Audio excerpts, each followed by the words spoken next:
오늘 주신 말씀을 통해서 내 갈급함은 무엇으로 채울까? 라는 제목으로 함께 말씀을 나누겠습니다. 작곡가 베토벤은 세계적으로 위대한 음악가입니다. 베토벤이 이 작곡가로 명성을 날리게 된 계기가 1796년 유럽에서 순회 공연을 할 때였습니다. 그 순회 공연을 통해서 이 베토벤은 많은 사람들에게 알려지게 되었고 유명해졌습니다. 큰 성공을 한 음악가가 되었지요. 그런데 바로 그는 감당할 수 없는 시련을 겪게 됩니다. 갑자기 귀에 염증이 생기더니 치료를 해도 소리가 들리지 않는 거예요. 시간이 지나면 낫겠지 하는데 시간이 지나도 소리가 들리지 않았습니다. 음악가로서 소리를 듣지 못한다는 것 치명적인 일이죠. 그는 음악을 더 이상 할 수 없을 거라는 생각에 삶의 의욕을 잃어버렸습니다. 심각한 우울증에 쌓였고 그래서 30살의 젊은 나이에 자살을 생각을 합니다. 살아서 뭐 하겠느냐 죽음을 결정하고 이제 동생들에게 유서를 남깁니다. 이 유서를 남겨놓고 이제 그날 밤 죽으려고 했습니다. 그런데 그때 베토벤을 찾아온 사람들이 있었어요. 누구였냐면 당시 음악을 배우던 말이라는 여자가 한 아이를 데리고 왔습니다. 그리고 베토벤에게 그 아이를 보여주는 거예요. 스승이 죽은 거예요. 갑자기 죽었어요. 그래서 남겨진 그 아들을 데리고 이제 베토벤에게 찾아온 거예요. 그 아이의 얼굴을 보니까 슬픈 기색이 가득합니다. 부모를 잃었으니 이제 오갈 데 없는 고아가 되었으니 얼마나 슬프겠어요. 참담한 거예요. 애절한 눈빛을 보고 베토벤이 깨닫습니다. 내가 죽으면 나의 동생들도 저렇게 될 텐데 생각을 하고 이제 죽는 것을 포기하고 그때부터 한 것이 있었어요. 뭘 했느냐? 하나님을 찾기 시작했습니다. 간절히 하나님을 찾고 또 찾았습니다. 그 시련과 어려움을 믿음으로 그 시련을 이겨내고 전무후무한 명곡들을 작곡해냈습니다. 음악의 천재라고 불려지죠. 우리도 살다 보면은 베토벤과 같은 흑암의 터널을 지날 때가 있습니다. 생각지도 못했던 일들을 당하게 되죠. 그래서 우울할 때가 있고 또 허무할 때가 있어요. 외로움과 또 불안함이 찾아오고 내가 버려진 것처럼 느껴지고 주변 사람들에 대한 섭섭함이 찾아오기도 합니다. 또 하나님이 함께하지 않는 것처럼 의심이 들 때도 있어요. 하나님이 살아계신가 하는 그러한 부정적인 믿음 없는 모습도 우리의 모습이 될 때가 있다는 거예요. 이럴 때에 성도들은 어떻게 해야 될까요? 하나님을 찾아야 합니다. 분명 성경에는 말씀하잖아요. 구하라 그러면 너희에게 주실 것이요 찾으라 그러면 찾을 것이요 문을 두드리라 그러면 너희에게 열릴 것이니 분명하게 말씀하고 있잖아요. 구하라 찾아라 두드려라. 그래요. 우리는 상처받고 실패했을 때에 하나님을 찾는 성도들이 되어야 될 줄 믿습니다. 하나님을 찾으면 그때 하나님께서 일하기 시작하는 거예요. 세상에서 어느 것으로도 채울 수 없는 우리의 갈급함이 있어요. 그 갈급함을 어디로 향해야 되느냐? 바로 하나님을 향해야 합니다. 여러분 하나님을 찾음을 통해서 여러분의 갈급함에 체험받는 은혜가 임하시기를 주님의 이름으로 축원합니다. 오늘 42편 시제가 이렇게 되어 있잖아요. 고라자손의 마스길 인도자를 따라 부르는 노래라고 되어 있습니다. 고라자손 누구일까요? 민수기에 보면은 이스라엘 백성들이 출애굽한 후에 광야에 있을 때에 고라자손들이 모세와 아론의 권위에 도전을 하죠. 그리고 하나님의 뜻을 거역하고 권력 욕심을 부립니다.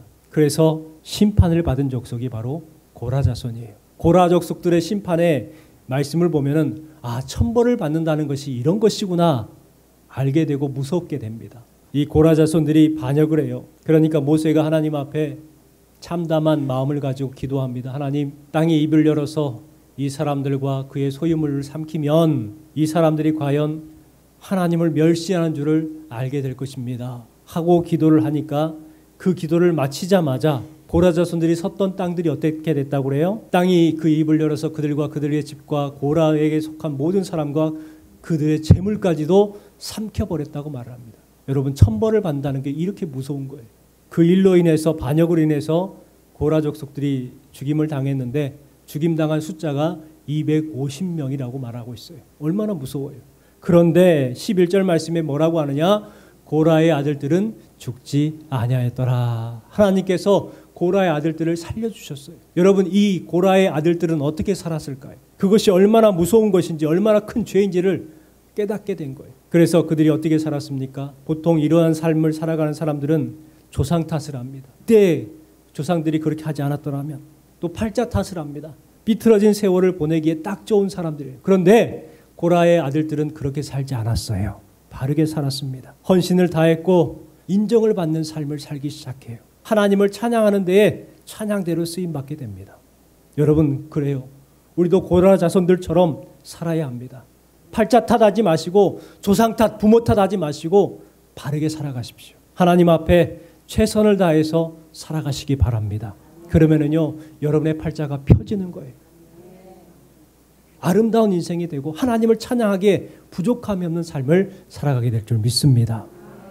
오늘 시편을 읽어보면 이 시를 쓴 사람이 얼마나 힘든 상황이었는지를 알 수가 있습니다. 이 시를 쓴 사람이 누구인가? 대부분의 학자들은 다윗이다라고 말을 합니다. 왜냐하면 이 다윗이 압살롬의 반역, 아들 압살롬의 반역을 경험하고 광야로 도망을 가죠. 그리고 광야에서 떠돌면서 그 예루살렘을 향해서, 하나님을 향해서 그리워하며 지었던 시가 바로 이 시라고 이야기를 합니다. 그런데요, 다윗이 그와 같은 어려운 상황 가운데 가장 먼저 했던 것이 뭐냐? 하나님이여. 가장 먼저 하나님을 찾았어요. 여러분, 그렇습니다. 우리도 힘들고 지치고 마음을 다스리기 어려울 때에 가장 먼저 뭐 해야 되느냐? 다윗처럼 하나님을 찾아야 돼요. 하나님이여. 하나님을 갈급해야 돼요. 그러나 다윗처럼 하나님을 찾는다는 것, 여러분, 쉽지만은 않습니다. 살아보다 보면 다윗과 같은 어려움을 만나게 되면 낙심하기 쉬워요. 될 대로 되라 자포자기하기 쉽습니다. 그러다가 하나님을 찾는 것을 잃어버리기도 하죠. 여러분, 그래도 우리는 의지적으로 하나님을 찾아야 돼요. 낙심이 돼도 하나님을 찾아야 되고, 좌절이 돼도 하나님을 찾아야 되고, 자포자기 하고 싶은 마음이 들더라도 하나님을 찾아야 돼요. 억지로라도 해야 한다는 거예요. 여러분, 바울을 생각해 보십시오. 고린도전서 9장 27절 말씀 같이 한번 읽어보겠습니다. 내가 내 몸을 쳐 복종케 함은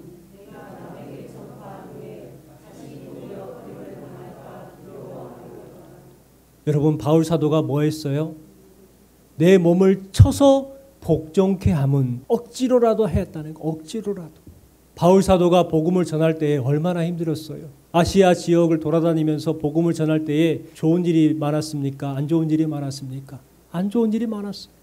핍박받고 볼에 맞고 죽을 뻔도 하고 쫓겨맞고 조롱받고 핍박받았어요. 바울 사도의 마음이 어떻겠어요?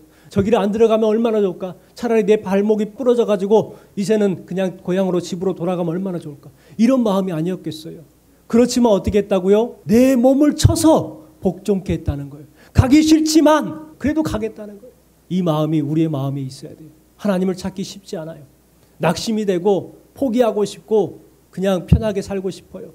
하지만 내 몸을 쳐서 억지로라도 복종함을 통해서 하나님의 복을 받는 삶을 살았으면 좋겠습니다.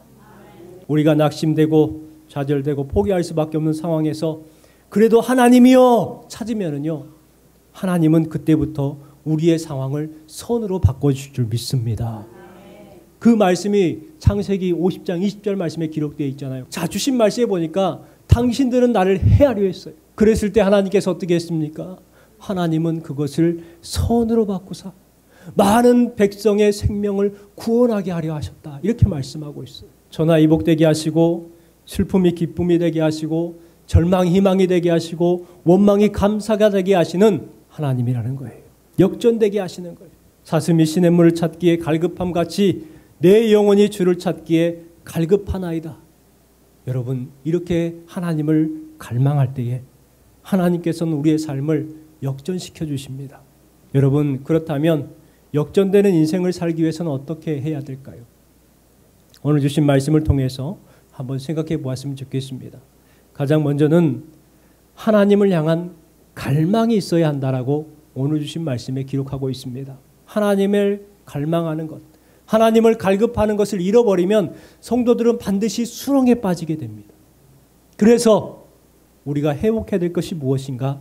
하나님을 향한 갈망을 회복해야 된다는 거예요. 2절 말씀을 같이 한번 읽어보겠습니다. 내 영혼이 하나님 곧 살아계시는 하나님을 갈망하나니 내가 어느 때에 나아가서 하나님의 얼굴을 배울까. 갈망하나니, 하나님을 갈망하며 찾는 그러한 마음을 가리키는 것이죠. 사람들은 도망다니는 다윗을 조롱합니다. 그 다윗이 처한 상황을 보고 너의 그 대단한 하나님이 어디 계시냐 조롱합니다. 얼마나 부끄러웠을까요? 3절 말씀을 같이 읽어볼게요. 사람들이 종일 내게 하는 말이 내 하나님이 어디 있느냐 하오니 내 눈물이 주야로 내 음식이 되었도다. 지금 사람들이 다윗을 조롱하고 무시하고 멸시하고 있어요. 그런데 더 슬픈 것은 자신 있게 하나님을 드러낼 수 있는 능력도 없고 자신감도 떨어져 버린 거예요. 그래서 하염없이 눈물만 흘리고 있는 거예요. 내 눈물이 주야로 내 음식이 되었도다. 그런데 그 상황 가운데서 다윗은 하나님을 갈망하고 있어요. 다윗이 간절하게 소원한 것이 뭐예요? 그 어려운 상황 가운데 지금 소망하고 있는 게 뭐예요? 살아계신 하나님을 갈망하나니 내가 어느 때에 나가서 하나님의 얼굴을 배울까? 이거였어요. 사람들이 멸시하고 무시하고 있지만 다윗은 한 가지만 지금 집중하고 있어요. 뭐예요? 하나님을 만나는 거예요. 이 정도 되면은 하나님, 저 아들 압살롬 악한 놈을 죽여주시고 다시 나의 왕위를 회복해 주시고 나라를 회복하게 해주세요라고 얼마든지 원할 수 있잖아요. 그런데 다윗은 그 상황 가운데 그런 것을 원한 것이 아니라 하나님을 만나기를 원하고 있었어요. 여러분, 우리의 삶이 왜 공고하고 힘들어집니까? 왜 성경의 그 놀라운 기적들이 우리의 삶에는 나타나지 않는 것일까요? 왜 성경의 기쁨과 감격과 감사가 왜 우리에게는 와닿지 않냐고요? 그 이유가 뭘까요? 하나님을 갈망하지 않기 때문에, 하나님을 만나지 못했기 때문에. 우리가 다윗과 같이 살아계시는 하나님을 만난다면 그때부터 우리의 인생은 달라지게 되는 거예요. 성경의 역사가 우리의 역사가 되는 거예요. 성경의 기적들이 우리의 기적들이 되는 거예요. 하나님을 갈망할 때. 여러분, 사슴이 시냇물을 찾으며 갈망하는 것처럼 하나님을 갈망하시는 여러분 되시길 바랍니다. 하나님을 갈망하고 갈급함을 통해서 여러분의 간절함이 회복되는 은혜가 임하시기를 주님의 이름으로 축원합니다. 또한 두 번째, 우리 역전의 삶을 살기 위해서는 예배를 향한 열정이 회복되어야 합니다. 우리 4절 말씀을 같이 한번 읽어볼게요. 내가 전에 성의를 지키는 무리와 동행하여 기쁨과 감사의 소리를 내며 그들을 하나님의 집으로 인도하였더니 이제 이 일을 기억하고 내 마음이 상하도다. 여기에서 인도하였더니 라는 것은 다른 사람들을 하나님께로 이끌었다는 것을 말하잖아요. 성의를 지키는 무리들과 함께 동행하고 그들과 기뻐하고 감사하면서 주님을 찬양했을 뿐만 아니라 주도적으로 사람들을 하나님의 성전으로 이끌었던 사람이 바로 다윗이에요. 예전에 그 일을 생각하면서 애통해야 합니다. 여러분, 왜 애통하고 있어요? 후회하고 있는 거예요. 그때 더 잘했더라면 얼마나 좋았을까? 그때 그 아름다운 날들의 소중함으로 알지 못하고 그렇게 생각했던 그것들. 자, 이렇게 예배할 수 있는 날을 주셨는데 그 소중히 여겨야 되는데 여기지 못하고 불순종하고 결국 도피하여서 이런 신세가 되었을 때에 후회하고 있는 거예요. 그때 좀 더 하나님을 찬양할 걸. 그때 더 하나님께 경배하고 예배하고 하나님 앞에 올려드릴 걸. 여러분, 지금 드리는 예배가 얼마나 소중하고 귀한지를 아셨으면 좋겠습니다. 다음에 드리면 되지 뭐 이렇게 생각할 수 있어요. 그런데 다음은 없어요.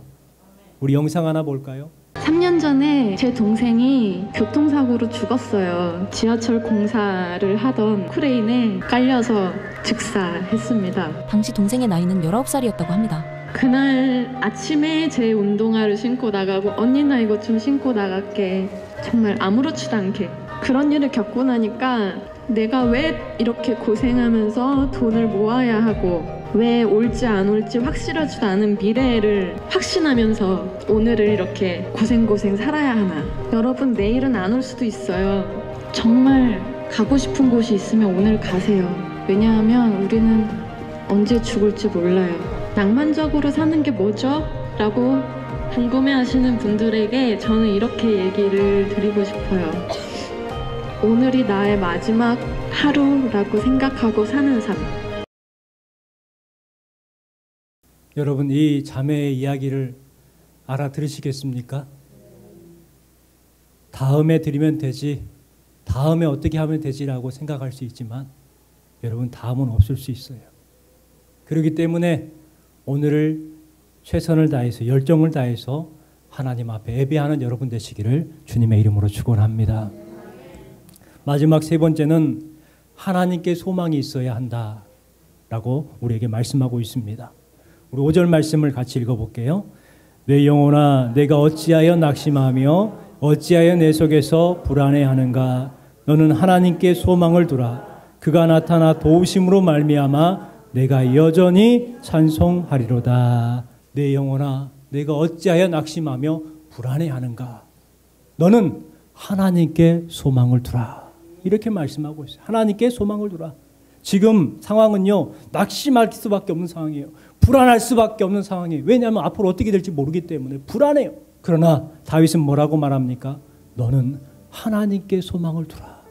자기 자신에게 지금 이야기하고 있는 거예요. 불안해도 낙심이 돼도 너는 하나님께 소망을 두라는 거예요. 여러분, 왜 낙심하며 왜 불안해합니까?